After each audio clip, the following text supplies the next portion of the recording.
Yeah, ready. Hi, welcome to Launchpad, interview series of people within the Rocketpool community. Today we have Darren Langley, who is the general manager of Rocketpool. Darren's been a team member for numerous years now. We're going to be talking about that.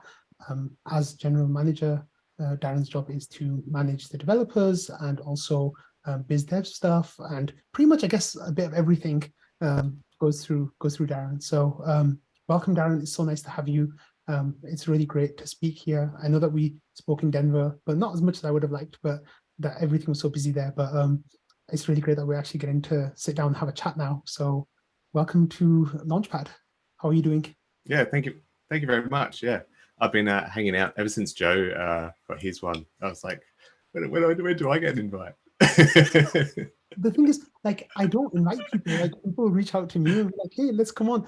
So, but for this one, it's a special situation because of the amazing stuff that's happening that we'll be talking about later. But let's talk about you first, right? Like, tell me about how you work as the general manager of Rocketpool. Like, let's just talk a little bit about that, and then maybe we can like go backwards in your story and fill in some gaps about your like who you are and how you got here. Cool. Okay. So you want to start kind Just of what I'm doing now? Yeah, like what? Yeah, a little bit about like what you do for Rocketpool and like what you do there. Yeah, go ahead. Yeah. I wear very many hats. General manager doesn't really.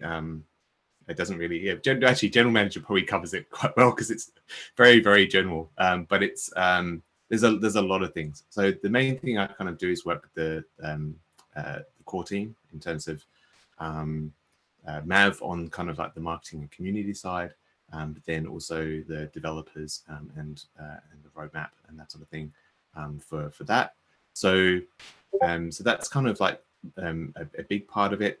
Obviously, interacting with the community is another big part of it. Because there's a whole number of things. Well, our bi-weekly updates are filled with huge amounts of stuff in terms of governance and that sort of thing, which I don't get involved in as much as I should do, just because I'm stretched quite wide. But yeah, there's a lot kind of going on. There's kind of interacting with the community, working with the dev team, doing the BD stuff, which is a lot of the time it's kind of partnerships. Rocketpool has kind of reached a point where people are coming to us all the time, proposing different sorts of partnerships. Some of them are really fantastic. Some of them maybe in a year or two's time or something like that. But yeah, so that's definitely, and that I kind of share with Mav as well. Mav has been helping out in terms of the partnerships and BD side as well. So yeah, there's kind of quite a lot, and and working in a DAO is unlike anything that I've ever experienced. So it's I love that though. I love the breadth of work. It's one of the things that I was very, very keen to kind of take on when I joined Rocketpool as GM. That's wonderful. I'm so happy to hear that. Okay, so let's like I said, let's take a step back, right? So when did you hear about crypto? What was the situation around that? Yeah, so about 2017, I was working in a company, and the guy next to me originally he was kind of a gold bug, but he was really getting into crypto, and so like he would kind of like tell me things about Ethereum and Bitcoin and that sort of thing, and so I kind of, okay, that's interesting. And then I think mid 2017 was the start of, well, it was probably the start of the ramp up for that kind of bull market. So then kind of got, okay, this is interesting. So I bought some on Coinbase and that sort of thing. And then I started thinking more about Ethereum and the whole kind of smart contracts thing, kind of programmable money. There was this start of this kind of the DAO things around coordination and that sort of stuff. So that was really interesting. As everyone I think finds when they go into crypto, there's a massive rabbit hole that you fall down, and you start learning about the nature of money, You start learning about lots and lots of things, you know, economics, the technical aspects, and then obviously I was a software developer in kind of like a government department at that point, and so I was very interested in the kind of programmable money and that how that kind of, you know, might play out. So I started doing some smart contract development, or at least you know, learning Solidity and doing that sort of thing, playing around with different smart contracts. And then I kind of end of 2017, I really wanted to get into crypto, really wanted to get into, you know, building things on Ethereum. Yeah. So I reached out to a local developer who was doing ICO audits at the time, and we got together, and I basically did it. He was the lead kind of like audit on it, but then I was doing kind of like functional testing of the ICO contracts and that sort of thing, just to make sure that they did what they said they were going to do and there wasn't any problems with them. So we did quite a few of those, and I learned heaps, like heaps and heaps. And then I went to an Ethereum meetup and met Dave, actually. So we went to a Ethereum meetup, got chatting to this guy. It was really nice. We shared a beer and that sort of thing. And he said that he had a crypto project that he was working on and that sort of thing. So I was like, oh, okay, that seems interesting. And that was not long before the kind of Rocketpool ICO. So so I started talking to him, and then went into the ICO a little bit, and then yeah, we kept talking. We got on really well. Met up a couple of times afterwards, and then eventually, kind of Dave said, "Well, I need somebody to join the team. We're kind of scaling up because we've done this ICO, and I need somebody to join us. Would you be interested?" And so, yeah, I kind of left quite a comfortable government job, quite a safe, well-paid one to join a crazy crypto startup. But it was I think I was so happy. So that when I joined Rocketpool, it aligned a few different things for me. First of all, I was working with Jake and Dave, who are just really, really nice guys, great team. Working on something that I saw massive potential in, that in also like the broader kind of Ethereum context as well, and then the even broader crypto context. I identified with all of that stuff as well. This whole kind of like building a new financial system, making things a little bit more equitable. All of those things I kind of identified quite strongly with. So it was not only just joining a project that I thought was fantastic and it was fun to work on every single day, interesting challenges and all of that sort of thing, but it was also kind of like being part of something bigger than yourself, especially that the Ethereum wide and crypto context. Yeah, that's so exciting. So let's take a step back a little bit. Actually, when you started to talk to your gold bug friend who was getting into crypto and like kind of got you excited about it all, tell me a little bit about the rabbit holes you went down, right? Like how you actually learned more. So what were you reading? Who were you talking to? What kind of communities were you like a part of? Tell me a little bit more about that. Yeah, so at the time, there was a lot on kind of Medium around what these new platforms were and how it's going on.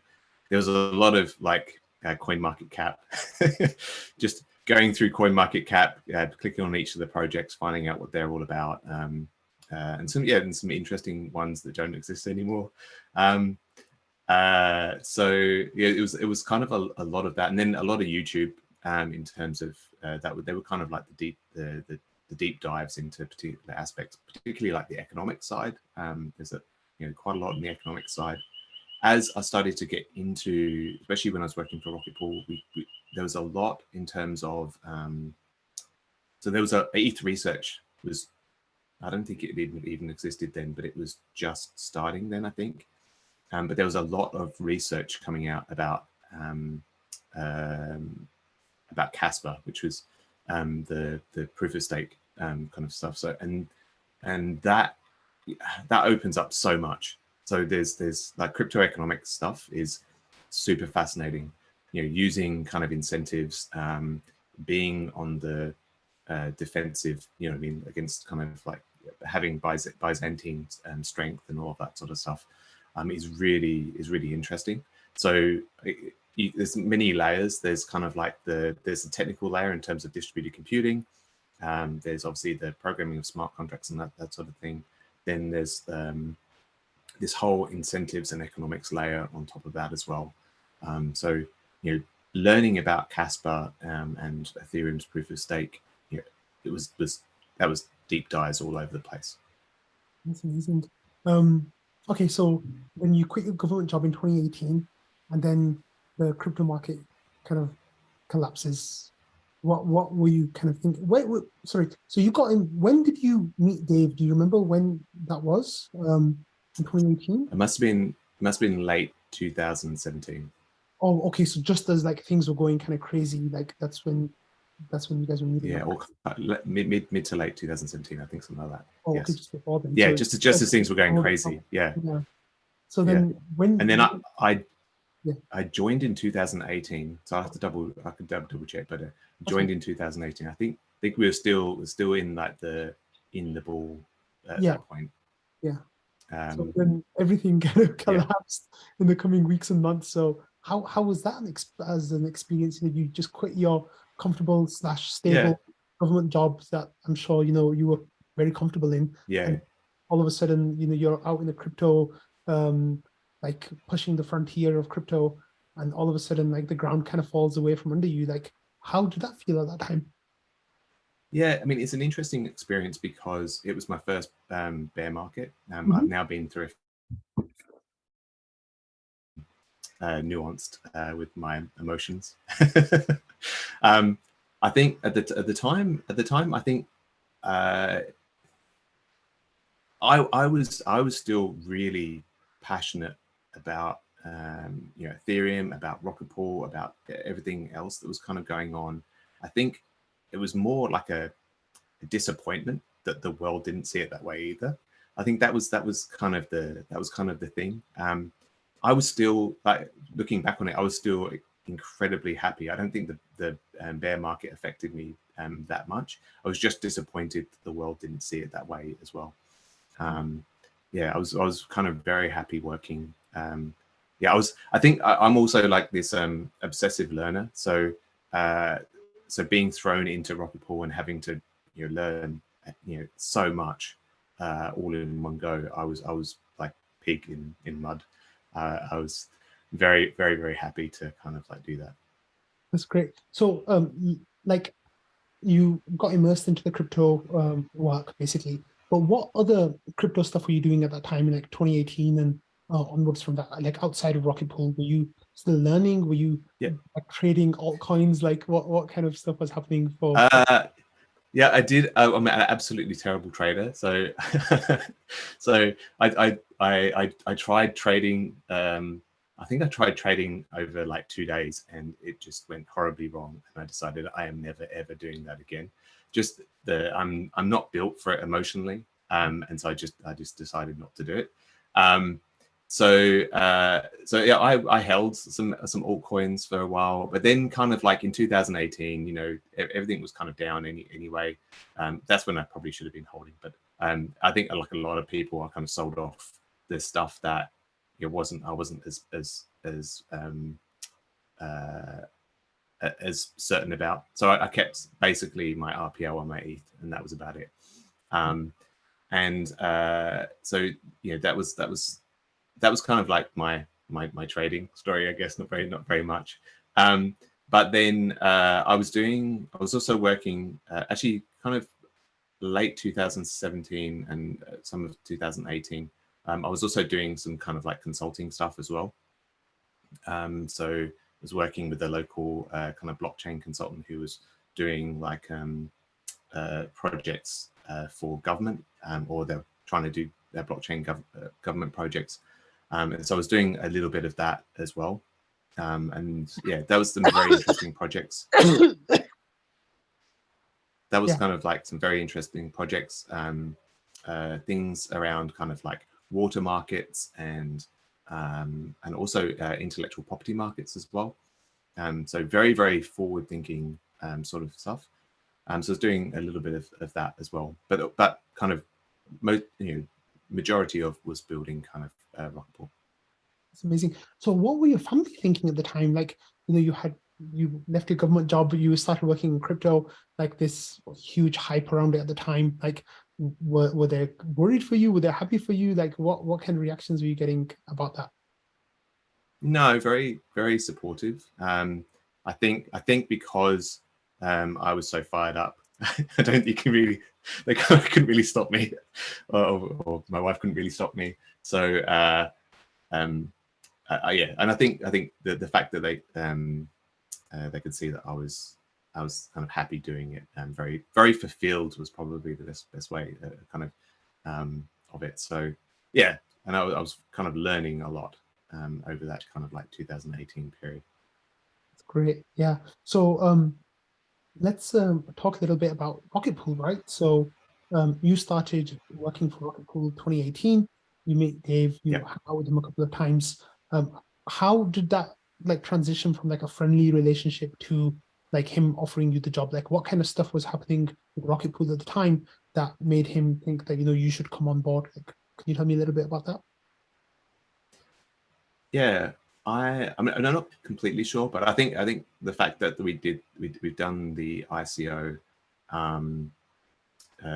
meant that I think because up until that point, Dave had kind of been building it himself, and there was like a whole heap of working code. So he'd done an amazing job, and obviously he was kind of like building out the community and that sort of thing. Yeah, migrating from the old Slack to Discord and that sort of thing. So he kind of built up this massive community, and he'd already got like a decent code base, but there was a lot that it still needed to kind of be done, and so he kind of knew that he needed some help to kind of do that, especially as he's been doing more kind of business stuff as well. So that's I think where we're at in kind of like 2018.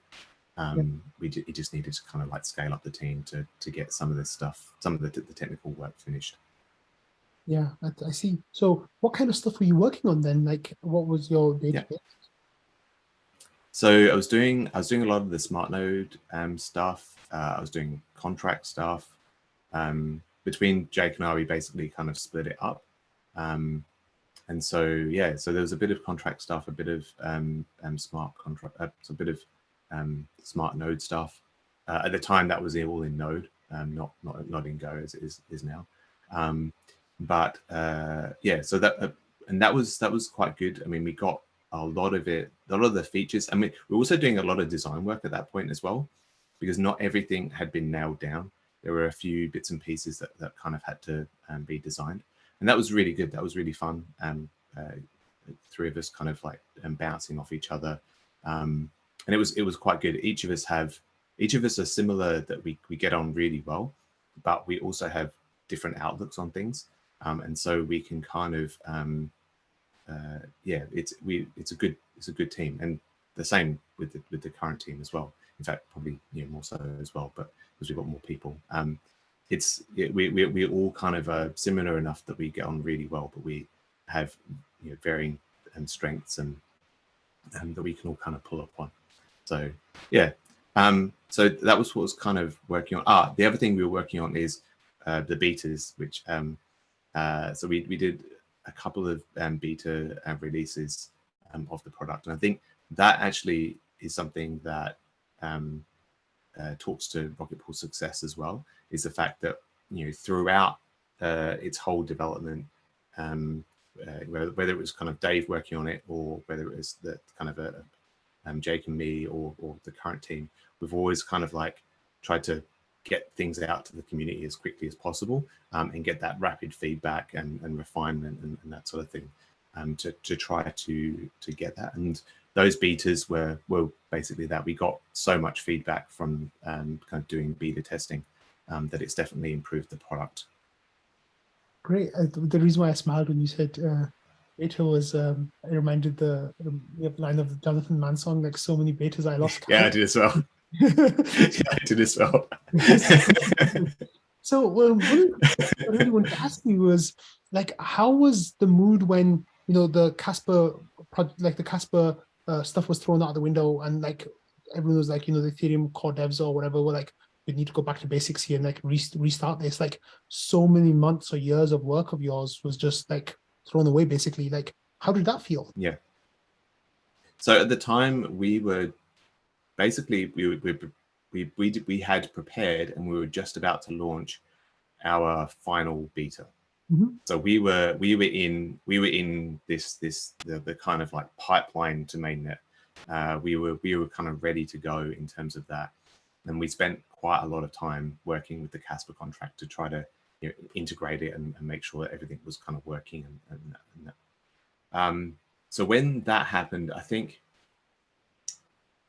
mean, it was a blow, but I think initially it was like, oh, wow, okay, so now that we didn't really know what the implications of it at the time.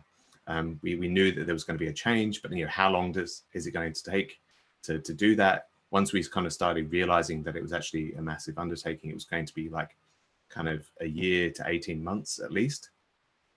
So that was kind of, I mean, we were excited about getting something in the hands of people. So we were a bit kind of disappointed from that perspective. But once we started kind of learning about the way the Beaconchain worked, you kind of realized that why they did it. You know, the Casper contract would not have worked. So, and it kind of had, well, sorry, it had some very big constraints that the Beaconchain does not have. The Beaconchain is much more decentralized. The Casper contract would have had much more highly centralizing kind of forces, and it wouldn't have been as efficient. So the whole kind of introducing BLS signatures was a game changer, but they had to obviously rebuild a lot of the kind of gossip network, and there was a whole heap of stuff that they had to kind of do. So we knew that it was going to be a long road to kind of get that back, and so so I played a bit of a role in kind of trying to map that out. So Danny actually gave us the heads up that we were going that the Beaconchain was going to be that they were pivoting to the Beaconchain. He said kind of like, oh, tomorrow we're announcing something that might mess you up. But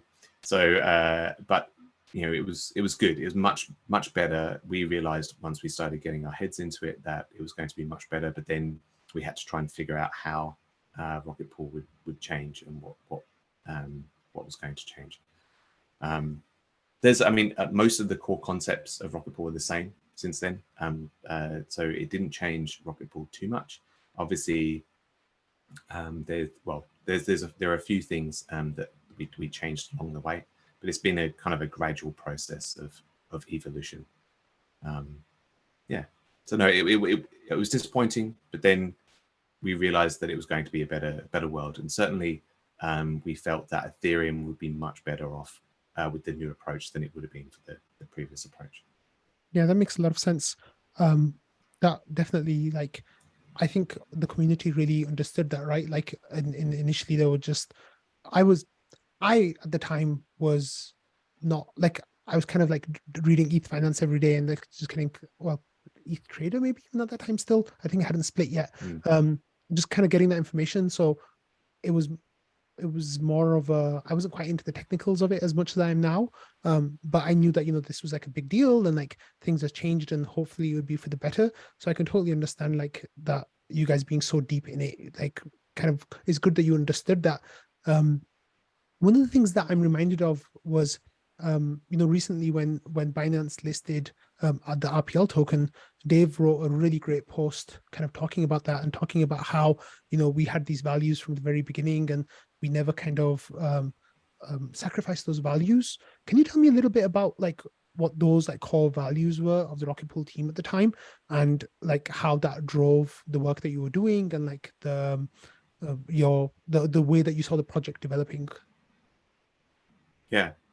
So I think the biggest thing obviously is that we wanted to have a protocol that aligned with the values of Ethereum. There were ways we could have shortcutted, essentially gone centralized and then tried to decentralize over time, but we didn't want to do that because we weren't quite sure whether that was possible to do it that way around, and B, that's not the way that we wanted to kind of do things. We wanted it to be decentralized from day one. We need it to have the values aligned completely with Ethereum. So that was a big thing. Another kind of like core value really is, and it can be frustrating at times, is that we have a very considered long-term approach, in the sense that we think things through, although we also are very pragmatic in terms of getting things out for feedback and that sort of thing. But we're quite considered with how we kind of roll things out. We don't tend to rush things because we want things to develop in the right way, and that often takes time to actually mature, refine, percolate, all of those things, and does take a bit of time. So and we tend to be very long-term focused, and that comes into that whole decentralization thing. It wasn't about getting to market first, it was about building the right product for Ethereum in the long term. And a lot of it is around the fact that we didn't really mind. We had plenty to do with kind of like the months between. We got plenty of time in the meantime to kind of like build and refine the product, but it wouldn't have worked if we had to take those shortcuts.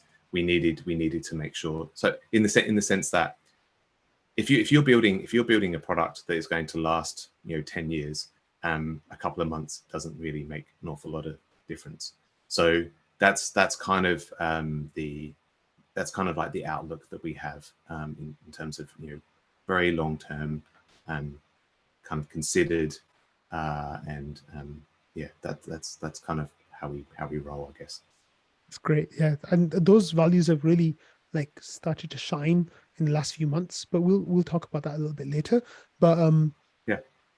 When the bear market was truly in force, like I know that there were some troubles, like with the team, and like the vibe, whether it was going to be viable to actually continue or not. Like what kind of stuff was happening at that time? I know that there were some difficult times for the protocol. Do you want to talk about that a little bit? To be honest, I don't think that was necessarily like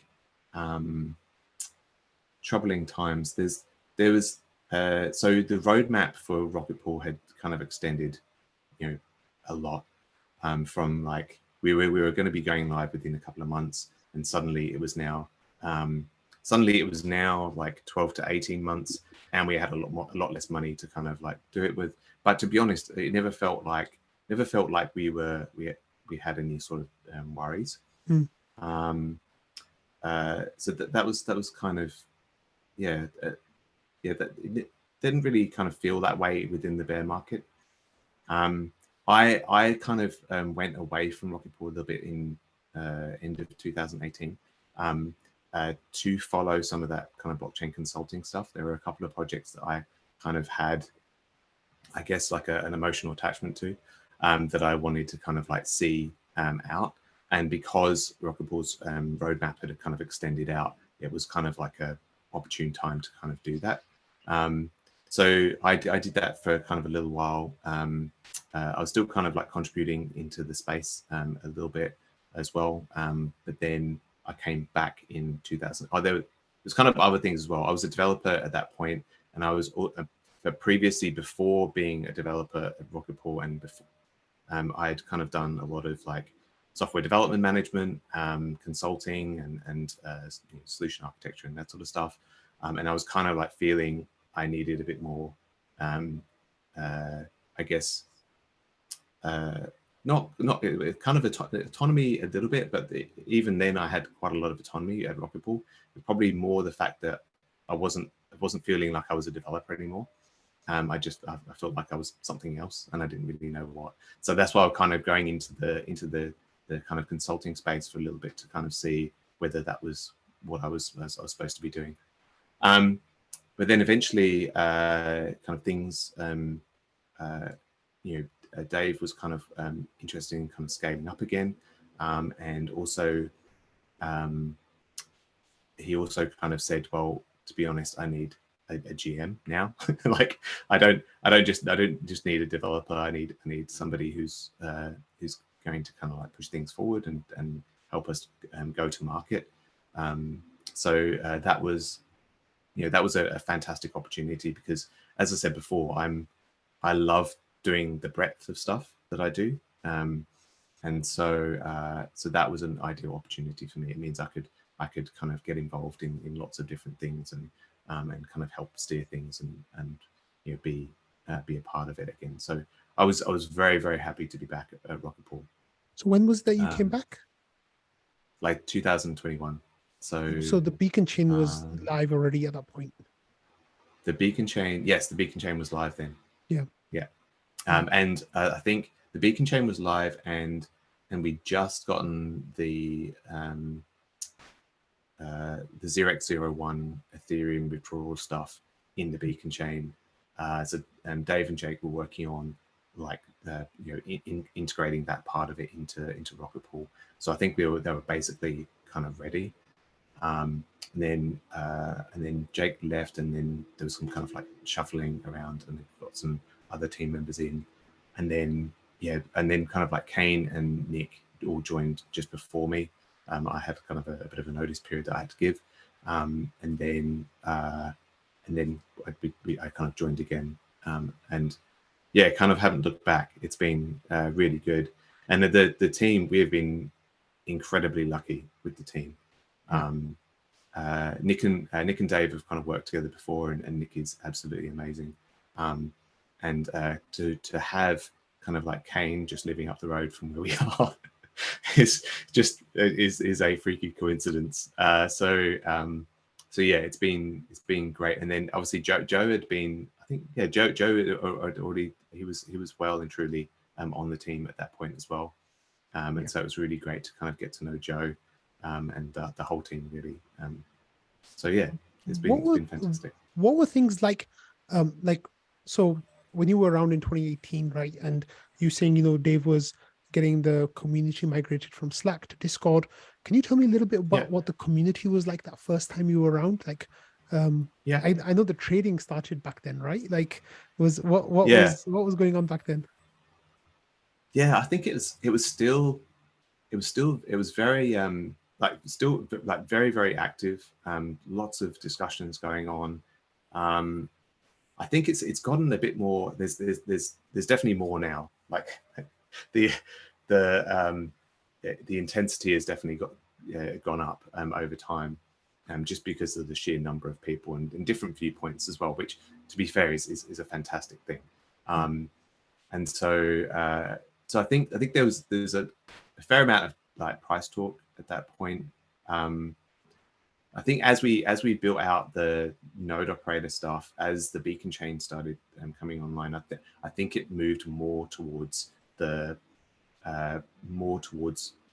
actual kind of like node operation, and it got a bit more technical, which is good, because I mean it's now like a massive community of node operators, which is fantastic. So yeah, I think it's definitely kind of evolved over time, but it was still very, very passionate. It was still there's a lot of feedback that we got in those early days that have definitely improved the protocol, and that's kind of increased over time as well. Yeah. So a little while ago, you talked about how the team and like one of the guiding philosophies has been to be measured and make sure that you're taking the right steps. So when you came back at that point, Beaconchain was already live. There were already like other staking services that were already going.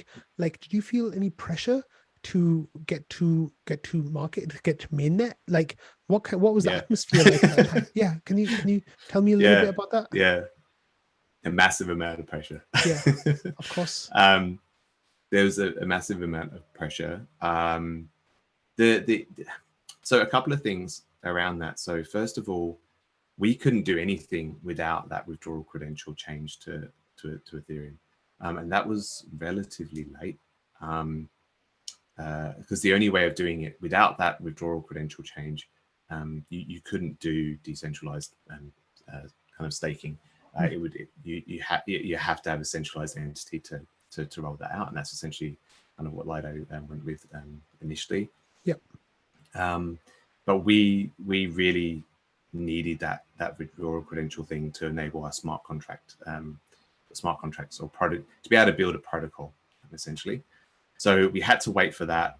We had to make sure that it was in the protocol, because in the spec, because if it wasn't, then we're essentially building on sand. So that took a while to kind of get done. Once that was kind of done, there was a bit of work that we had to do to just make sure that all worked, and that we were understanding it correctly.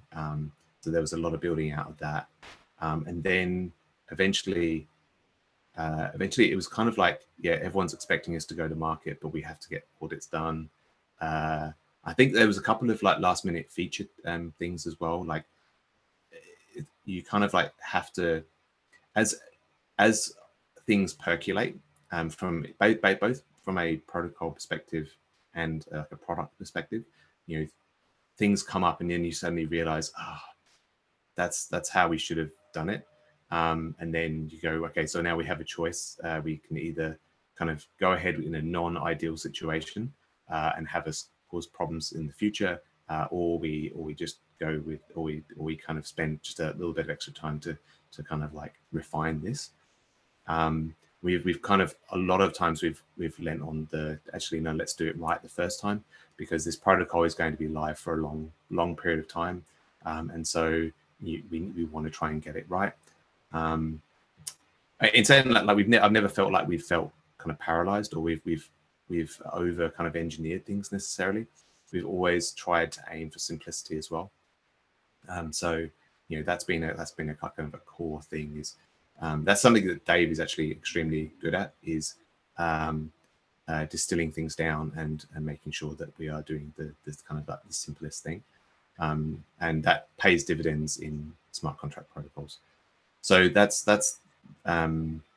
So yeah, so no, there was definitely a big pressure, but we kind of had to go through that process of that final kind of refinement, and then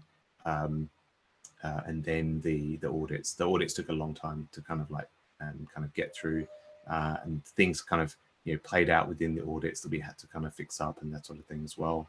So yeah, you just have to kind of go through those steps and like tick everything off. And once you get to the end, it's great. It's once you've got a mainnet date kind of lined up, then you're perfectly happy. But until then, you've got to kind of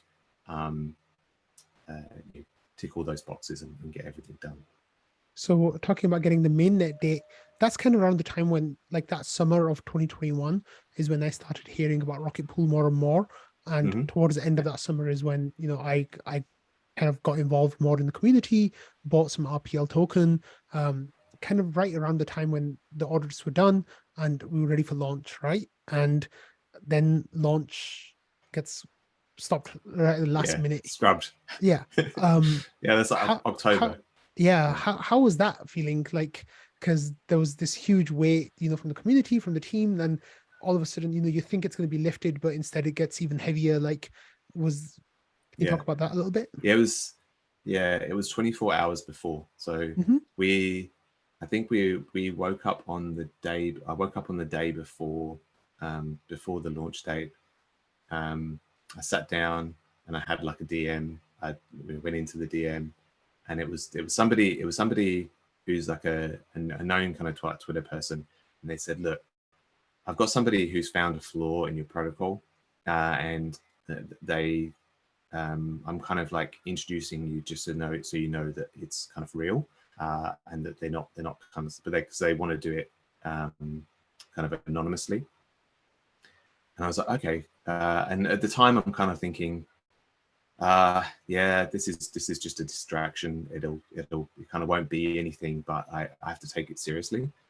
So we went through, they introduced us to the person, and then they started kind of asking questions about the bounty and what was covered in it and that sort of thing. We kind of like, put their mind at ease. We basically said, look, if you found a critical, flaw, then we will make sure we give you the bounty. And they were like, okay, cool, all good. And then they laid out the bounty. I read through it and kind of went, crap, because I could tell straight away that it was a thing. Then pulled in Dave and Kane, and they looked at it and went, yeah, that's definitely a thing. And it was a funny thing, because it wasn't a problem with necessarily our protocol. It was just it was kind of like it's always, so some of these bugs are often like on the intersection, on like the integration points of between two protocols, and it was on the intersection between our protocol and Ethereum. It affected us. So it affected kind of Lido. It affected all of our competitors, but ours was harder because we've got a permissionless validator set, and that's a theme. The theme is everything is harder when you've got a permissionless validator set, but it's also the thing that gives us our the distinct advantage. Our superpower, absolutely. It's the thing that makes us most special, but it's also the thing that's the most hard to kind of deal with. And so we figured that was definitely a thing. So we paid out as basically as quickly as we could. We then kind of did like the announcement that it was scrubbed and that we were looking into this thing. And then we were kind of like, okay, so now we need to figure out how we can fix this. And when we can reset the launch date. So we went through a whole thing, and eventually it wasn't too bad. Like there was kind of like a way that we could do it reasonably easily, but it did take, I think it took like about 4 weeks or something like that. 4 weeks to kind of get it fixed, or get it designed, get it fixed, and then get the auditors back in to kind of like, and that was really good. Like the auditors were amazing at kind of like getting back to us on that. So we were very, very lucky to kind of have that support at that time. And then launch happens the same day as the ENS airdrop, right? Mainnet launch happens. So gas was skyrocketing and the numbers were going. So you're like, oh no, are we going to get people becoming because even before then, this was in October. Actually, back in October, that was when we actually deployed the contracts, the first round of contracts. So actually, so we deployed the contracts, and then Dave did a mini pool on the old contracts, and so his mini pool is the only one that was on the old code, and then we kind of upgraded it afterwards, but it was so we were waiting. I think it cost us a lot. So there's a lot of contracts for Rocketpool, and we were waiting, and we said, okay, right, we'll deploy it at 2 o'clock. Now, what we've learned is never deploy anything on like on an hour, on an hour or on a half hour, because we were just about to launch it, and suddenly there was some NFT drop, and it went up to like 500 grey, and we're like, oh man. So we had to wait again, and so that was launching the contracts. That was a fun Friday. I think we did it. Yeah, we did it on Friday for some reason. But anyway, that was a fun day, because we were just waiting for the price, and then the contracts were live, and we verified them and all that sort of stuff, and it was super cool. But that was quite fun. But yeah, the launch date was great. Yeah, we were kind of feeling. I think we'd kind of launched a couple of mini pools. The team had kind of launched a couple of mini pools just to test things out and make sure everything was okay. And we managed to get, well, I think mine was still quite expensive, but the price was going up and up, and then we hit our date, and it was just astronomical, and we were like, oh no, nobody's gonna deposit. We're actually, to be fair, we knew that we'd fill out the first wave. So I think we were locked to 10. Yeah. 10, yeah. So we were locked to 10. We were like, that's going to be easy, but Yeah. even still, you know, you have this doubt, like, are people actually going to use it? even though you've got this massive community of kind of like, come on. We weren't kind of sure, and then each phase was super quick to fill out. So going through that was definitely an interesting experience, seeing the passion and the the kind of demand, I guess, from the community for the product. It was really good. Really and then good that also coincided with like the peak of the bull market, right? Like pretty much November, December, like RPL hit just under $60, 0.01234, around that kind of ETH ratio. Your ICO buy must have been looking really good at that time. It was. Yeah. It was. Yeah. Like, maybe I could just retire to an island now. I didn't buy enough though. I bought like a very nominal amount, and so it was awesome though. Yeah, that's great. So once we got through mainnet launch, and we went through the phases of getting everything up and going. I remember it was either right around that time or the beginning of 2022.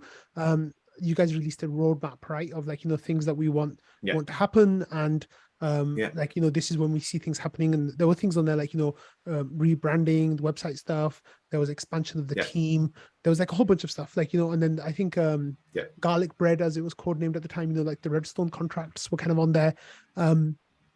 How do you remember that time going, and then like the consequences of that? Because I know that there were things on that roadmap that kind of became friction points in the community later, but like we can discuss that like next. But like what kind of things were going through like your mind, the team's mind at that time, of like kind of visioning out like the next 12 months or a couple of years?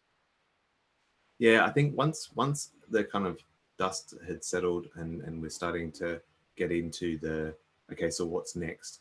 I think there was a lot of just a lot of communications that we had to do with the community, because everyone, I think the thing is, because we've got such a large community, everyone has something about Rocketpool that they're very passionate about Rocketpool, and that comes across. But everyone has something that they think that we should be doing, and that it's the most important thing that the team should be doing, should be thinking about. And so that was definitely something that we were kind of going through. We were getting kind of interactions with the community, and to be fair, like every piece of feedback that we get is highly valuable. It's just that we even if we did expand the team, we're not going to be able to do everything. And to be honest, I don't think we should do everything. It's more the fact that so from my perspective, the roadmap was a way of kind of communicating, okay, this is the priority that we have, right? This is what we're going, this is how we're going to lay out our priorities over the next kind of like 12 months, to kind of give the community this sense of, okay, look, you are going to kind of like address the things that we care about, but we understand that there's limited resources in which to do that. So that's kind of why we kind of put that roadmap together, was to kind of communicate that yes, we will be dealing with these things, but we need to kind of like deal with them. Some of them have like critical paths, like some you can't do before others.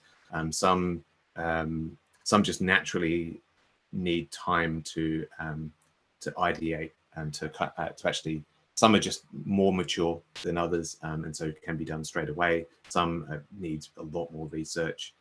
So there's a lot of that kind of going on, and that's why I kind of put the roadmap together, to try to articulate that and kind of give people a focal point in terms of, okay, this is where we're going in the future. I think the way we do roadmaps from now on, though, I think is going to be very different. So back then, and we have been kind of progressively doing this. Back then, we were still kind of a startup building a protocol. And we've kind of gone through this DAOification where we're moving more and more towards making sure that the community are participating in the actual governance of the protocol.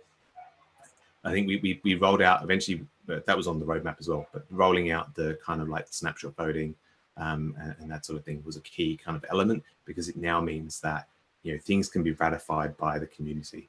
And so once that's in place, then a whole heap of stuff, the actual kind of governance becomes a thing, because you can't, there's no way of objectively saying, oh, you should do this until you have some sort of voting in place. Discord polls are not necessarily binding. So we needed that kind of in place, and so that we've kind of rolled out those things during that time. I think we've taken a little bit longer to do some elements of it, but I think we've managed to get through a lot of them. I think obviously one of the things that's kind of outstanding is definitely that the website or kind of rebranding and stuff. That is Nick's actually working on that at the moment. So yeah, that is definitely, and we'll try and get some things out as soon as possible. I kind of skipped on one thing, and that is, so roadmaps from now on will be much more kind of co-developed with the community. And in fact, so Redstone was kind of like, I would say, partly that process of participating with the community. Atlas was definitely much more so, and in fact, we could not have done Atlas without the community, because they played such an important role in the research and analysis kind of aspects of Atlas.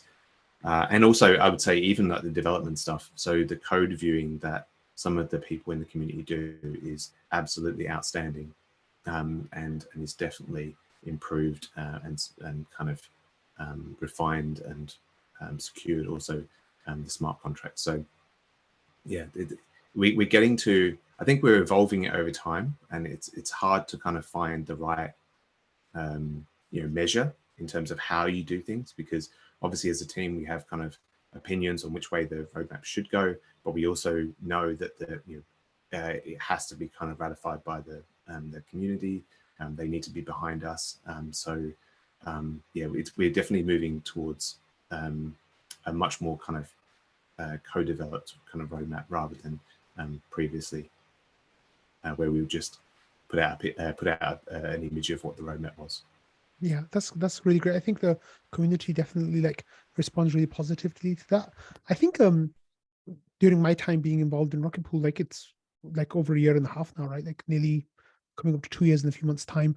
I've seen that there's been ways in which like the community and the team have always become more symbiotic.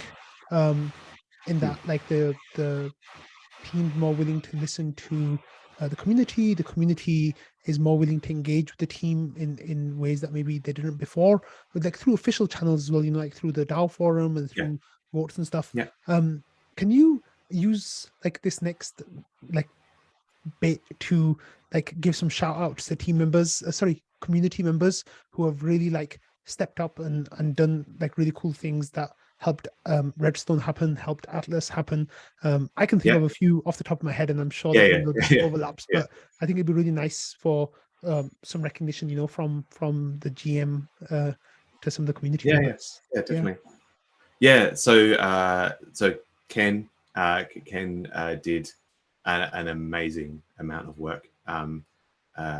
So he did those research papers, which are, or particularly for Atlas, that research paper. And there were definitely some people kind of like supporting that as well. People like kind of Knoshua, who is I'll say like a powerhouse, but they are definitely a very good mind, a very good analytical mind, and a fantastic contributor to the protocol. A35U, certainly from the kind of like smart contract side of things, has definitely been outstanding. Like there's lots of people that contributed to the actual discussion. Like Marceau, for example, in terms of like the kind of incentives and economic side of things, we've had some definitely some good back and forth in terms of that. Now I'm going to miss it. Now I'm going to miss people. No, that's okay. Don't. I'm hoping not to. That's But okay. I'll try to remember. Because I kind of put you on the spot, so that's fine. Yeah. Like, yeah. Everyone's amazing. But yeah, no, there are a lot of names in there that kind of contribute on a daily basis, but particularly from a kind of a design perspective, those people kind of stand out. Yeah, like some of the things that I was thinking of was like Ken's research paper, right? Like into the smoothing pool that went into Redstone, his work on the LEBs that happened as well. That was amazing. Noshua's like, just names that you mentioned, there was some really, really great like community like relationship like and collaborations. I think that's the word. Tell me about some times where it's been really tough with the community over the last like year and a bit. I think it's kind of, I think that every now and again the community, it kind of comes in waves, and that's one of the reasons why I put together the community Twitter spaces and the chit chats kind of on the Friday, because it kind of comes in waves, and often it comes because people just get frustrated that we're not doing the things that they care about, and that's perfectly understandable. So I mean that's perfectly understandable, and we try our best to kind of like get through as much as possible. But as you said, I think there's stuff that there has to be a priority.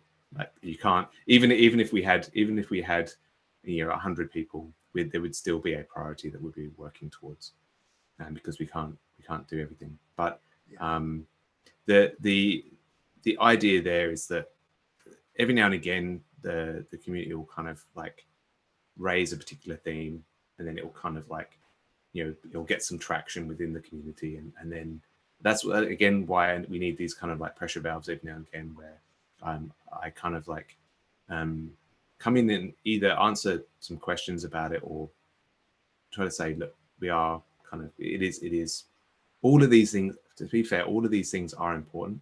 It's just that we have to kind of order them in some sort of priority. And Atlas has been kind of like a priority, but obviously once we've gotten the Atlas out, well, actually even probably before then, we'll start talking about the roadmap and start thinking about what that kind of looks like, and so get that community contribution in terms of what people want to see. Again, we will have a priority, so it won't, the things will come before other things. It just makes sense. We have to do the things that are most important first, but that's kind of how it works. So sometimes, so that's why again we had the community calls, because we need to be in front of people, talking about these things, and a lot of it is not being heard or feeling like they're banging their head against a brick wall, and sometimes it's just a case of listening, and saying, look, this is important to us. It's just that we can't do it right now, or just talking about okay, let's dive into that particular thing for a little bit, to try to kind of flesh out something that we could do, even if it's like a small thing on that thing. So there's a lot of that kind of going on. Great. I like how you like avoided specifics. That's fine. I'm going to mention some specifics. I'm happy to do specifics. That's fine. So one of the first things that I want to talk about is like the max collateral vote, the PE vote that happened 5 or 6 months ago. Yeah, it was a lot. it was that was an really intense period. Yeah, that was really intense. So like I kind of like know your position from like the talks that you had in governance and like some of the ideas that the team put out, but what kind of things were you guys, or you specifically, or maybe the team as a whole, if you want to talk about that, like what kind of conversations were you guys having at the time?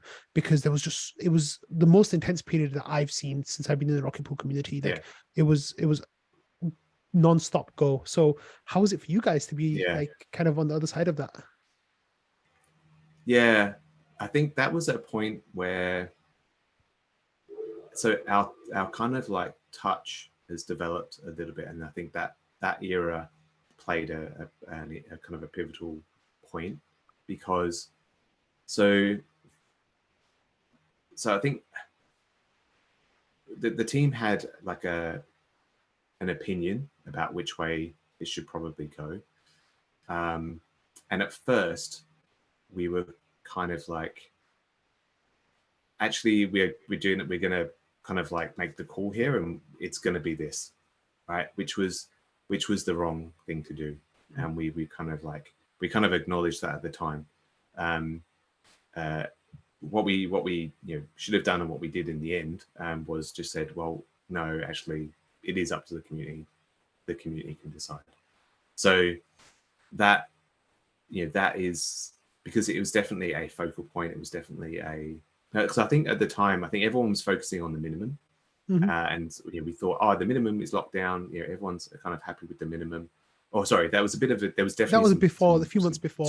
There was definitely some toing and throwing about the minimum, but then we managed to kind of lock down the minimum, and everyone was happy. And then we kind of, things progressed along, and then suddenly someone said, oh, what about the maximum? It was Valdorf, and that became an even bigger. That became an even bigger thing. So and then when you start looking at the maximum, it had a lot of different effects. And although I think in the grand scheme of things, it probably doesn't make like a massive difference. There were quite big there were pretty big ramifications to that change. So hence why oh no, there were definitely ramifications, but and it got, I mean, DAOs are not apolitical. So DAOs are inherently political because they're just a bunch of people. So so everyone's going to have different viewpoints, and I think that's definitely the strength of like the DAO process. But yeah, it was definitely very intense. And so from our perspective, we dropped the ball in terms of we kind of probably shouldn't have put our foot down, and we should have just said, look, it's up to the community. And that's where we're kind of in that transition period between us making a lot of decisions and then informing the community about those decisions, to being much more kind of actually these are the options, and you guys figure out which is the kind of the right thing. And it is a hard transition, because when you're kind of used to, particularly in like normal organizations, you're used to, okay, this is the roadmap, these are the things we're doing, this is, you have all of that certainty. And working in a DAO, there's very little certainty. You have to, it's kind of stakeholder management on a very grand, on a very large scale. You're not just dealing with a couple of managers that you have to kind of convince. You have to talk to 2,000 people and get them to kind of come along, which, to be honest, I find quite exciting. I think that's an interest. It's an interesting way of working. I think it's a much better way of working in some senses. It's definitely better in it from a product perspective, and having participation and within the big thing I love about Rocketpool is the fact that now our node operators kind of have a say in the way that the product is being built, the protocol is being built. There are very few products and that sort of thing that you can do that with. I think that's kind of Web3. That's where we're kind of going. Is we don't have this bad relationship between users and the company building the product. It's actually just one and the same thing. The users or the community around your product and your product is the same thing.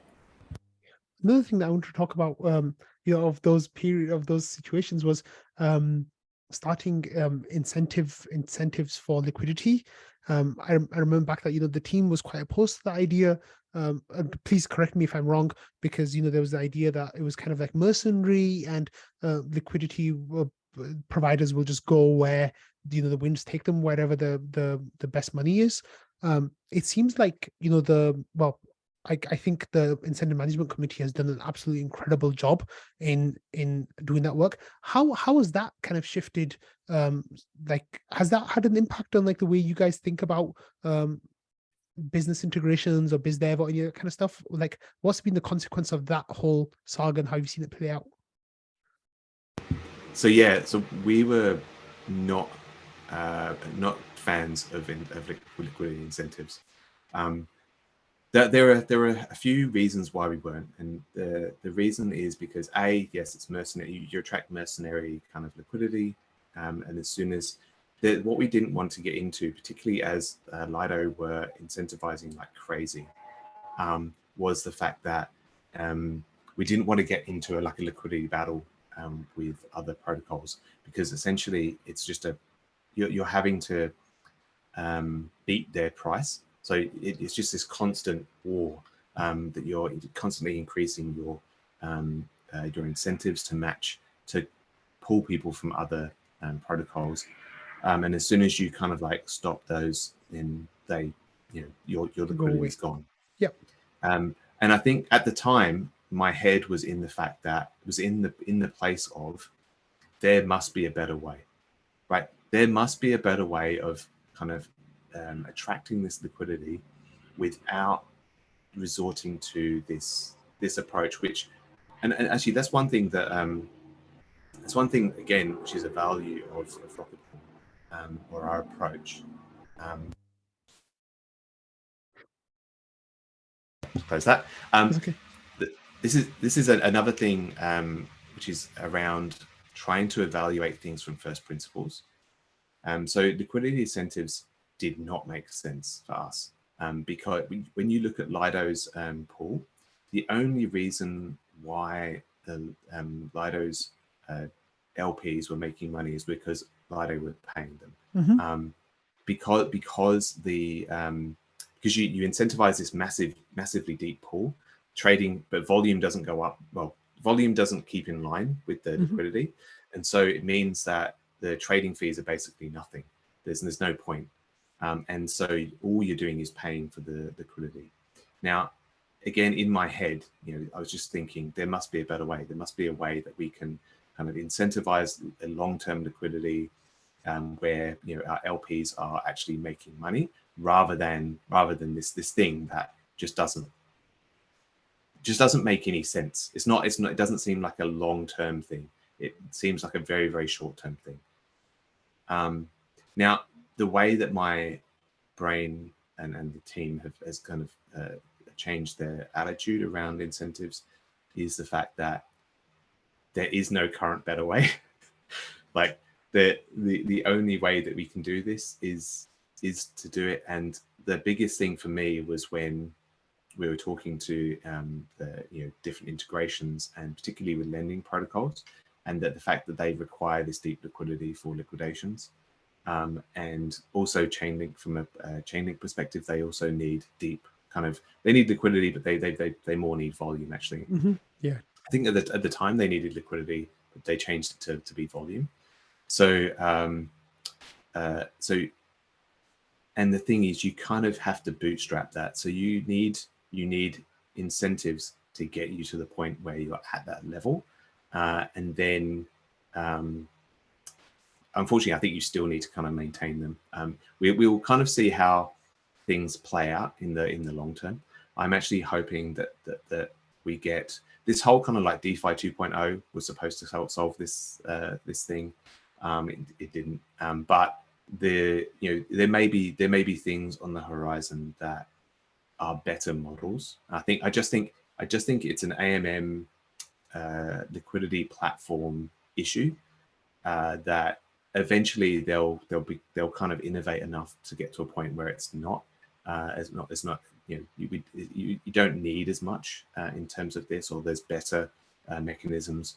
There'll be an A&M that actually has these things built in that are better for protocols. So I think it's definitely, and some of that thing is improving. It's just, we don't really have a choice. So from my perspective, the thing that turned me was the fact that we had to get these integrations. So our ETH utility was the biggest thing that we needed to, or one of the biggest things that we needed to work on. Obviously, we'd already started talking about. I think that was when we were. I think that because it's shifted. So like we were RETH bound. Yeah, I think we were RETH bound for a little while. Yep. Deposit pool was empty, and we were RETH bound for a while. So we focused on like RETH utility. From May that to was October. Kind of like the big thing. Yeah. But we also knew that it would swing back. So we also knew that we needed to focus on the supply side, because ultimately, from my perspective anyway, I think we'll always be node operator bound. But it didn't look like that when the deposit pool's empty. So we went through like a big phase of trying to get these integrations and trying to understand how we could get to that point. And that's where we've kind of like ended up. There was a big push from the community as well. Obviously, the fact that we were pushing hard back to saying there must be a better way, and then they were pushing back saying no, there's we have to do this, and then eventually we kind of like we came to the conclusion that we weren't going to get the integrations without it, and that we had to kind of like sort something out, and also the community were kind of very adamant that we should have this kind of thing, and it's worked out very, very well. So again, it's us kind of moving with it as well. Like we're not perfect as a team. We kind of have to develop as we go as well. And so that's why we're constantly learning, but we also take on opinions. We kind of have like strong opinions held Weekly. Quite weekly. So we will often push back because things don't make sense to us, but we can be kind of like convinced. And I think by that time the DAO are kind of like much more. I think that was when we were just rolling out the DAO as well. And so I think that was the first. That was it. That was the first vote, wasn't it? Apart from the S's versus Z's, which thanks to Knoshua, the first vote that went through, I think, was something to do with the. Maybe in the budgets actually. It was the budgets, the RPIP 10, and then the IMC was next. But that was the kind of the big thing to try to get governance through governance is that. And I think actually one of the reasons why we also kind of pushed back as well was we had to have that sort of thing ratified by the protocol DAO.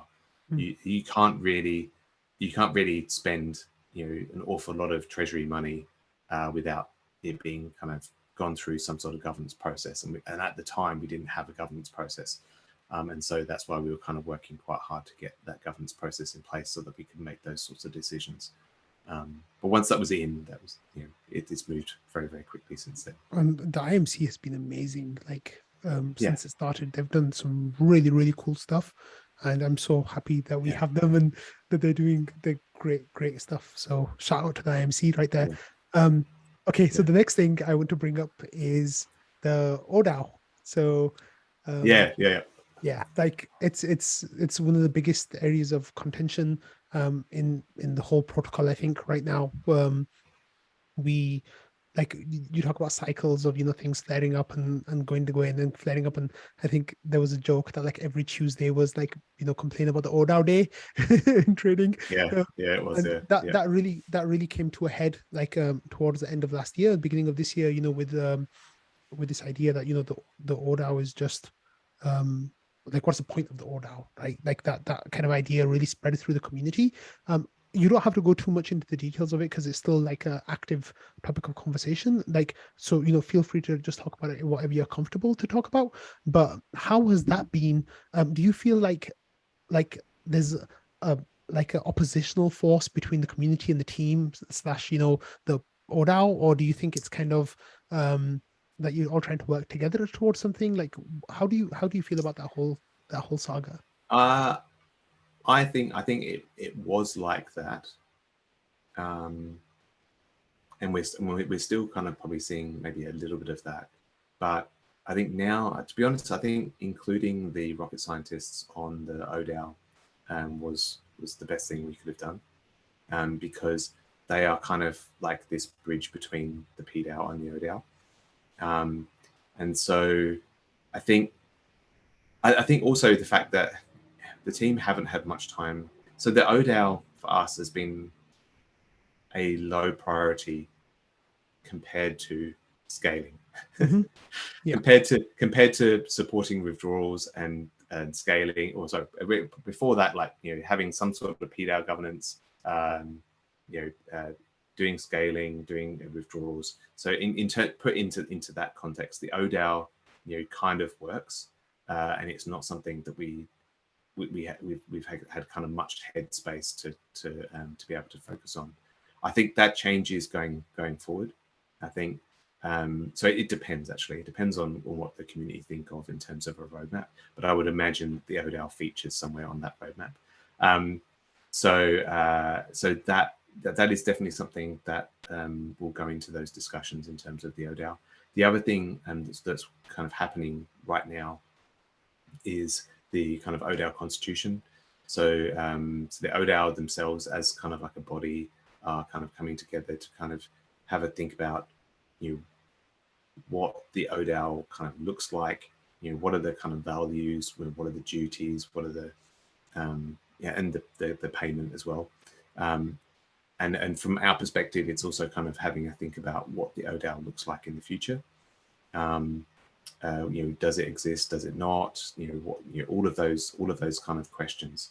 So I think we're starting out with the oDAO, kind of obviously discussing it and coming up with, you know, some like a document that we can talk to, but that would definitely kind of be put in front of the pDAO for all of that consultation as well. And once we have some sort of draft, it's difficult because we have to kind of like draft something. But once that's there, we can kind of like share it with people, and then we can kind of, you know, have that kind of public discourse about where we see the oDAO going and what it's all about. So that's kind of what we're doing at the moment. So yeah, we'll kind of have that kind of ready so that we can have that conversation. I think that would be really great, and I think a lot of people in the community want that conversation to go to the next level. So I think we'll be really good to see that happening. So okay, so there's been a lot of like, you know, the community is really passionate, right? Like there are literally thousands of us, and like a whole bunch of us like literally live, breathe like Rocketpool. And so much so that there's a daily news show about Rocketpool. Yeah, I know. Like, I don't think there's many other like alt layer ones even that have the equivalent. You know what I'm trying to say? Like, it's something really, really special. So you guys have been working really, really hard for the last 6, 8, 12 months on some of the things that are happening right now. So of course, you know, we've kind of hinted at it a couple of times. Atlas is the next big upgrade, you know, after Redstone. Yeah. Let's not talk about what is going into Atlas. Let's talk about how the process has been for you, like personally. Like, what have these last few months been like? Because I know like Joe kind of talks a little bit about just how much he's working, which is, you know, I love Joe, but like seriously, he needs a vacation. But like, how have things been for you for the last 6 months as you've been working towards this? Yeah, I mean, back in I would say that this has been, so Atlas has definitely been the most fulfilling of the releases that we've kind of had, but mainly because we feel that we feel like it's been a co-development with the community itself. It's definitely been the most kind of DAO developed release we've kind of ever done. So that's definitely kind of fulfilling to do that. It kind of comes in bursts in terms of activity. Like locking down the design took a long, like looking down like the numbers, because that had to go through governance and all that sort of stuff. Locking down, what was going to be in the release, that took a while to kind of do as well, because we had to kind of gauge community sentiment, but also kind of have a good think about what's practical, what's feasible in terms of what we can deliver, and ideally kind of keeping it as simple as possible. So that whole process was a bit of a churn to kind of get to that point. But then once that was kind of like nailed down, it was kind of all flying, really. Like Kane kind of goes through it's intense for the Kane then, because he's having to kind of like build out all these features. We had obviously that the deadline of Shanghai, which there wasn't a deadline. It was just like, oh, it's going to be roughly here. So we had to also figure out, okay, so what can we fit in the release that we could meet by that timing, because obviously we have to try to get it around that kind of time. So there's kind of a lot of discussion around that. But yeah, so once we started kind of building out, it's kind of intense in different periods. So first of all, it's kind of intense for Kane because he's going through the features. Then we go through and we kind of like test the contracts and do like the code review elements of the contracts and the contracts, and that's very intense because you're having to kind of like review all the contracts and do documentation and make sure that everything is and there's a lot of things that we change at that point. And then we kind of bring Joe in to do the integration, and then that's really great because Joe and Kane bounce off each other. They find different things that need to change. They tweak the contracts and do all that sort of stuff. That's a really kind of intense period. And we also kind of then it's intense for me because I do a lot of the kind of like testing to make sure that a lot of the stuff works. Yeah, so it's kind of like intense in different periods. But the last bit when we were on, we didn't really have the thing that complicated things as well for Atlas was we didn't have a test net until quite recently. Zhejiang hadn't really released. So so although we'd kind of like tested it by sending and going through the processes of what we would go through, it wasn't like a full end-to-end test until we had like a proper test net that was Shanghai compatible. So so we did that, and then obviously it's quite a quick turnaround between trying to, and I spend a lot of time trying to figure out where Ethereum is going to land. So it's a lot of like listening to core dev calls, trying to eke out what the subtleties of where they are and all of that sort of thing. I think we actually managed to predict it quite well, quite a few months out. So so that's been really handy. But yeah, so that I would say it's definitely been intense. But so I think we've learned a lot about how we can work with the community. We've learned a lot about how we can work as a team. What sort of the process that we currently have and all that sort of thing. That's been really good. We do need more people, which I know that you're particularly kind of interested in. That is so. The PD is coming out very, very soon for a new developer. We are looking to bring on probably a partners person as well to kind of fill that space. We'll hire at least one developer. Post Atlas again, we'll have like a bit of a lull, but that is at that point when we should really be hiring. So that's what we're going to do during that kind of like. Well, I suspect it'll be a slight lull, and then we'll be back into kind of like doing the roadmap. But yeah, there's definitely lots to kind of do. People keep asking me, "Oh, are you going multi-chain?" That's pretty much the question that most people ask me. Well, when we're doing BD stuff, they ask me, are you going multi-chain? And I kind of say we've got enough work in Ethereum to last us like a decade. So just improving the product to make it, fantastic. And because it's not just the product either, it's the product and the ecosystem around Rocketpool now. There's so much kind of going on that where we can kind of tweak things to add to get it better and better and better. Even in like the governance stuff is obviously going to be a thing kind of next year as well. So there's a lot that we need to do. We don't really have time to go multi-chain. Of course not. Yeah. And then the thing is, like, from an outsider, the team time and time again just talks about how Ethereum aligned you all are, right? And like it shows in the values of the protocol, like the kind of the work that you guys put out. I don't think there's another chain that matches those values right now. Like maybe I'm just being a maxi right now, but maybe if there was another chain that did those things, you might be interested. I'm not trying to put work on your plate or anything, but I can totally see why you guys are focused on Ethereum. It's the best. So yeah. But I think it's not just necessarily Ethereum from a feature set perspective, but Ethereum as a community and Ethereum as like that's the and that's the same as Rocketpool as well. Like there's it's the community that keep you here. And I've met so many kind of amazing people in obviously with Rocketpool as well, but Ethereum kind of wide. There are so many people working on making, so many very, very talented kind of intelligent people working on making Ethereum awesome. And you can't really, that is a very difficult thing to kind of copy. Yeah.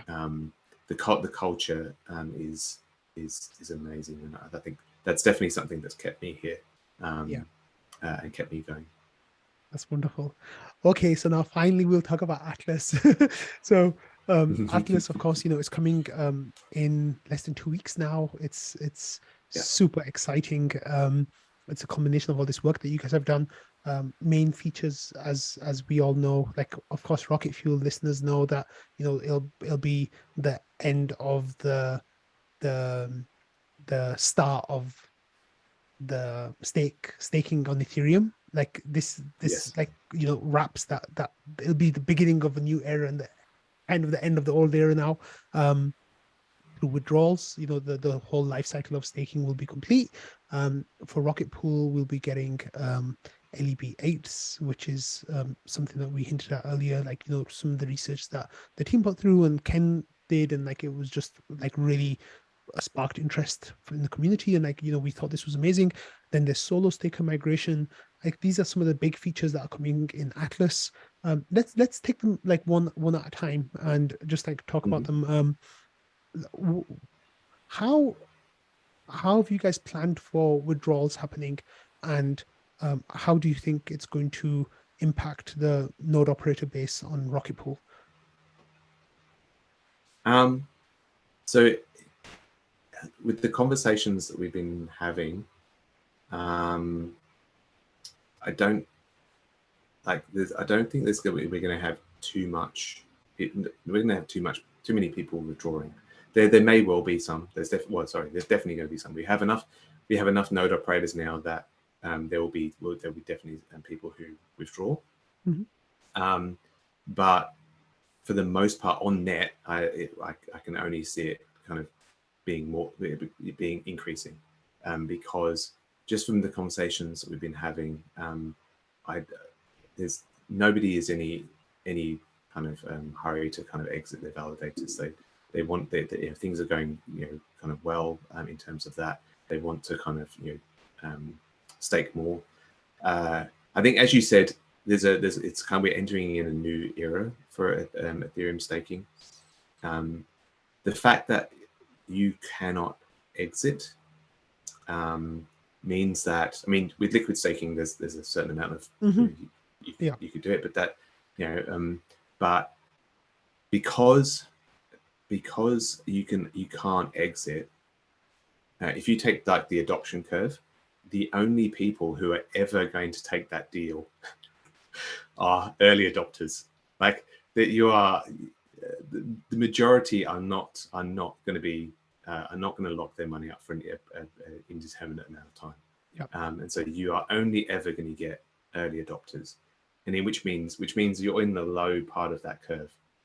And so if you think about it in that respect, once Shanghai happens, with a little bit of Lindy under our belt, you know, that you can only ever see that kind of going up. So that's kind of you know, how we kind of see that. We are also you know, the discussions that we're having as well in terms of this whole great reshuffling. You know, there's definitely some talk about that. We've been having some kind of interesting conversations with large kind of players who are looking to kind of like diversify their holdings across different protocols. Yeah, and we've kind of been a bit bound because of kind of like supply, but now that I think we're launching Atlas at probably the best time that we probably could have. We kind of capitalize on the Shanghai mania, but we also kind of expand at the right time. I think certainly any later, and we would have been in trouble. And so I think we've kind of releasing it at about the right time. Yeah, that's great. So one of the key features that, you know, we're getting is solo staker migration, right? So solo staker migration doesn't necessarily just mean, you know, Bob at home has a validator and is running. It also means like, you know, funds or other people, groups, institutions that got set up with staking early on. They have the 0x0 credentials. How does solo staker migration work, and what do you think is going to happen around that? Yeah. So with how solo migration works, so obviously, yes, it's only really open for people who have 0x0 credentials and today. And in actual fact, so there's actually no hurry in terms of like to convert from 0x0 unless you need to access your rewards straight away. There's no, you know, your rewards, you don't lose your rewards or anything. Your rewards stay on the Beaconchain. So you have plenty of time to kind of change your 0x0 to 0x01. But that mechanism, we can actually use that mechanism to, so people who kind of are interested in migrating to Rocketpool, they can actually use that process to migrate to Rocketpool without exiting their validator. So it means that you can basically take a 32 ETH validator and split it into 4 8 ETH validators, or 216s. I think actually you can do both. Yeah. So actually, what you do is for the rest of the amount, you essentially get a credit to be able to spin up more validators. You convert your validator into one, either 8 or 16, and then you get a credit for the rest. And then you can then spin up more mini pools based on that credit. Obviously, you need to supply RPL as well, but that's kind of something to factor in. But yeah, so that's kind of and there's kind of some good incentive for you to do that. Obviously, you're going to be earning more with Rocketpool because you earn the commission on the rewards that you generate on behalf of liquid stakers, and so that's kind of like a key element there. But yeah, so if people are interested in kind of migrating over to Rocketpool, then that's something that we've kind of streamlined that process so that we just make it easy for people to do that without having to kind of like exit their validator and come back in again. Yeah, it's really lucky the way that's kind of worked out with the signatures, right? Because most solo stakers are on the 0x0 credentials, so it really gives them this, like, you know, one-time chance of changing to Rocketpool without having to spin down the node. So they save on gas. They get a lot of other benefits that come through from being able to decentralize Ethereum more. Instead of having 32 ETH of decentralization, they can go on and have 96, 132 ETH, sorry, 128 ETH of decentralization potentially, which is amazing. So those are the kind of things that I think solo stakers are really thinking about right now. whether numbers make sense, whether they lose much in decentralization. The argument that I've been making is like this is a win-win-win, right? The solo staker wins because their rewards get bigger. Rocketpool wins because we gain a larger market share, and we grow accordingly for our users. And Ethereum wins because we're actually providing more decentralization overall.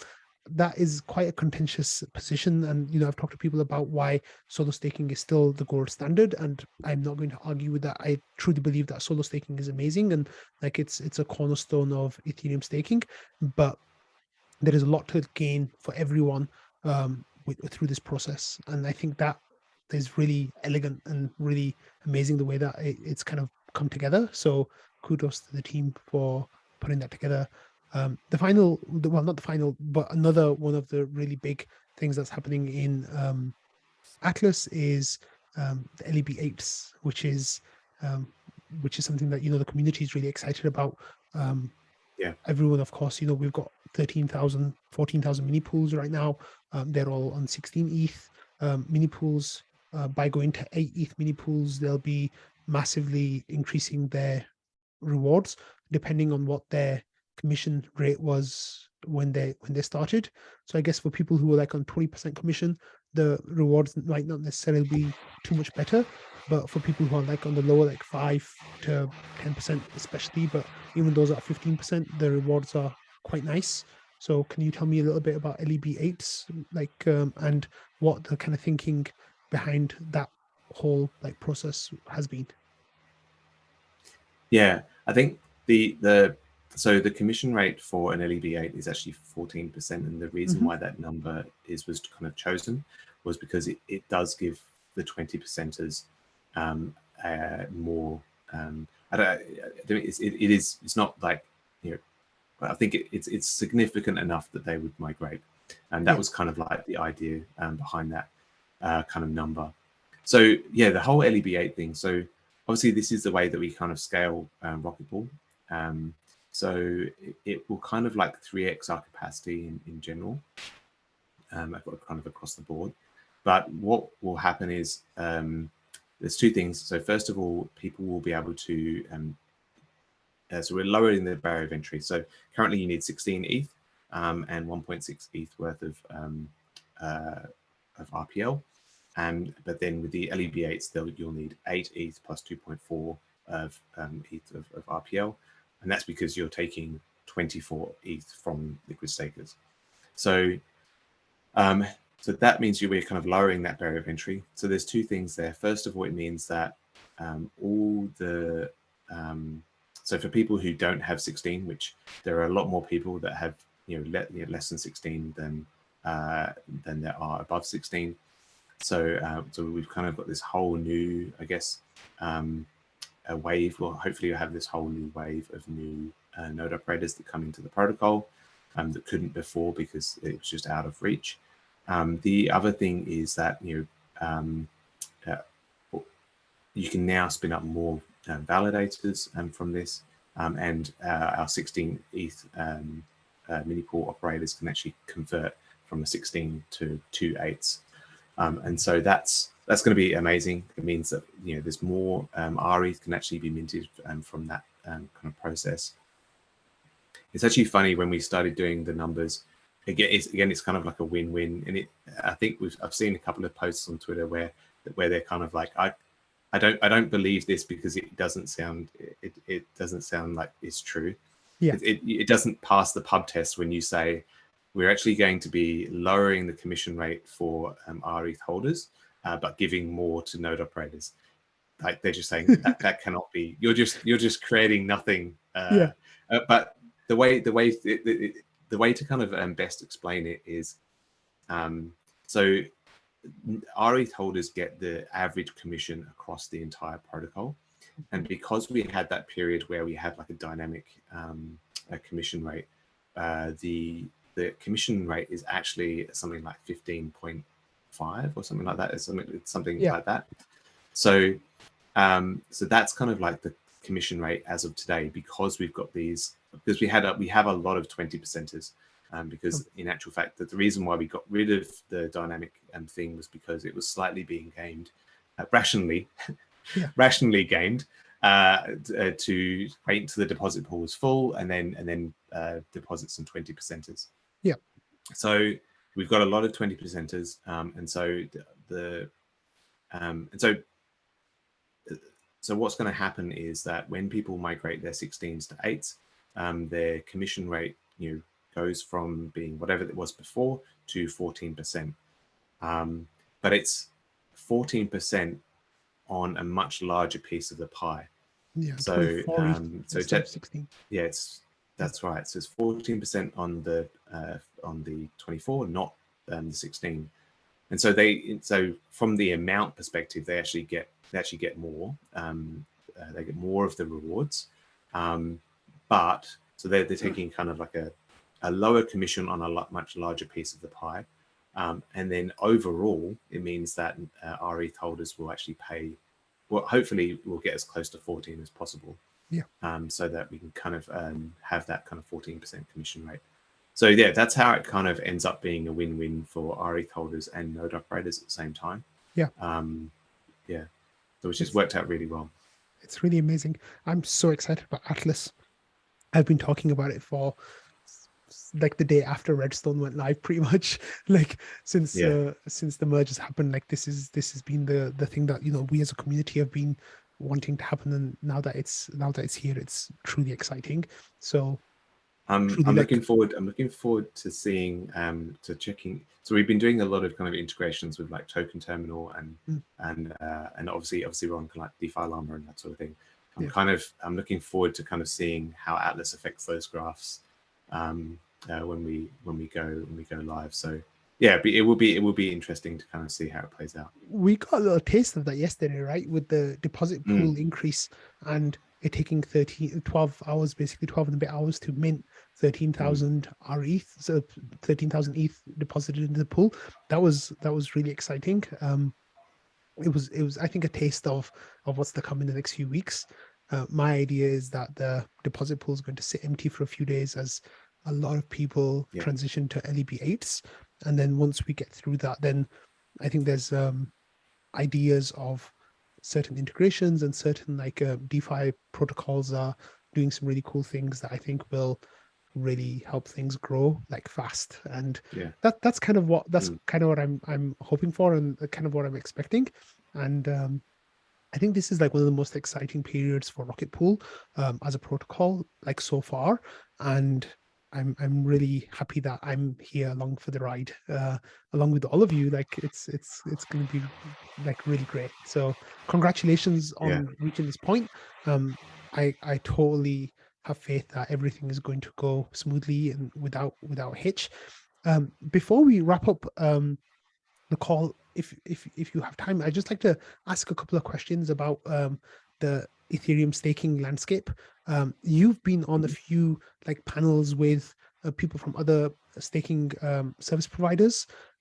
How do you feel the staking environment has changed over since Beaconchain launch, and like what do you think is going to change in the next 6 months or so?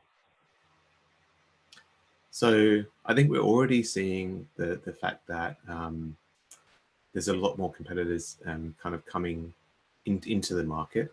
They're not quite there yet. I would say we're still a little way before they're really kind of like firing. But certainly everyone kind of like sees the potential with Ethereum staking.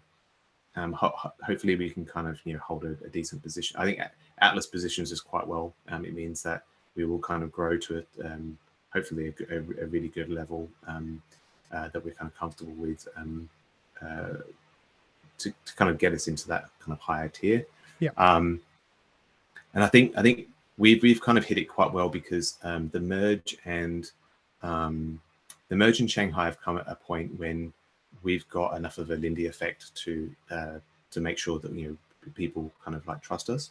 So that's kind of worked out kind of well for us. The last like 4 months have been like incredible in terms of just our market penetration, not market penetration, but certainly our market, the awareness of Rocketpool across the market. That's definitely been like a massive thing. The merge did a lot for us. So I think we're going to see that kind of just essentially continuing. We'll see more competitors. The technology is evolving as well, and that's something that we need to kind of focus on in the roadmap. Is kind of exploring the different technologies to make sure that we're constantly evolving. I think that, yeah, we're going to get more competitors, but more competitors is good. Like, this space needs more competitors. We need at least kind of 4 or 5 decent staking protocols to make this to kind of spread the stake across. And from my perspective, I think it's natural that stakers are, well, I would say large stakers are going to want to do risk management, and so they would want to spread their risk across, both for the sense of, if they put all of their stake in one provider, it means that they, first of all, that's not great risk management, and you tend to want to spread them across different providers. But the second of all, they're kind of undermining Ethereum by doing that. Yeah. And obviously everything relies on Ethereum itself. So if we undermine Ethereum, then we're doing ourselves a disservice and risking the funds. So that's kind of going to happen. I think that's kind of natural as well. Once, particularly when we educate the market on those points. So yeah, I see that kind of developing. There's going to be more and more people staking. I don't know whether it'll get to it. It should probably get to a natural inflection point where the returns start to drop off a little bit. But then we've kind of got like MEV and kind of like transactions fees potentially kind of taking over from that as well. So it really is difficult to kind of tell how that's going to play out. Yeah. So yeah, the next 6 months in particular are going to be very, very interesting. But the next kind of like year is certainly going to be very, very big for Ethereum itself, but also Ethereum staking. And I think Rocketpool is, like you said, absolutely beautifully positioned right now to take advantage of this new era of Ethereum and really grow with Ethereum. I'm so excited, I can't even tell you. But Darren, it's been an absolute pleasure spending this time talking with you, learning about your journey and your time with Rocketpool and Atlas, which is just going to be like so wonderful. So thank you so much for taking the time. Before we wrap things up, is there anything that you wanted to share that I didn't cover or that we didn't cover in the call? No. I mean, I should say a big shout out to there are so many community members that kind of like work under the, so a DAO governance doesn't work unless people kind of participate. Yeah. And not just participate, but actually kind of like drive things forward. I think Valdorf deserves a shout out for being kind of one of those people who really kind of drive things forward. But there are many community members like that who not just kind of provide feedback, but also make things happen. And so I'm definitely kind of very grateful for everybody who contributes to Rocketpool. Thank you so much. On any level, but certainly kind of people who take time out of their kind of personal lives to be able to do this. So yeah, it's definitely good. Thank you so much, Darren. It's been an absolute pleasure, and congratulations on Atlas. I'm sure it's going to be really great, and I can't wait to celebrate with you guys on mainnet launch night in a couple of weeks' time. Thank you so much. Cool. Thank you very much.